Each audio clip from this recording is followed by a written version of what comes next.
May inventory ka bang ma-expiry date tulad ng gamot, pagkain o cosmetics? Gawin nating automatic ang expiry monitoring sa Excel. Una, gumawa tayo ng 4 na columns: product name, expiry date, days left, at status. Sa days left, gamitin ang formulang ito. Automatic nitong bibilangin kung ilang araw pa bago mag-expire ang bawat produkto. Sunod, sa status, gamitin ang formulang ito. Kapag expired na ang item, lalabas ang expired.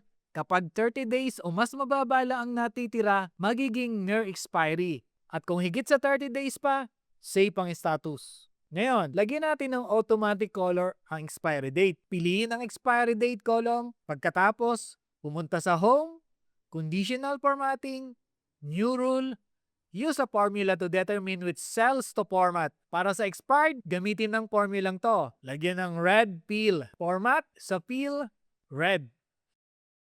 Gumawa ng panibagong rule para sa near expiry gamit ang formulang ito. Lagyan ng yellow fill at panghuli para sa mga save pa, gamitin ang formulang to. Lagyan ng green fill. Ayan, automatic nang mabibilang ang natirang araw. Lalabas ang status at magbabago pa ang kulay ng expiry date araw-araw gamit ang today function. Share mo lang ang video na to kung nagustuhan mo. Comment expiry at ipapadala ko ang libreng Excel template.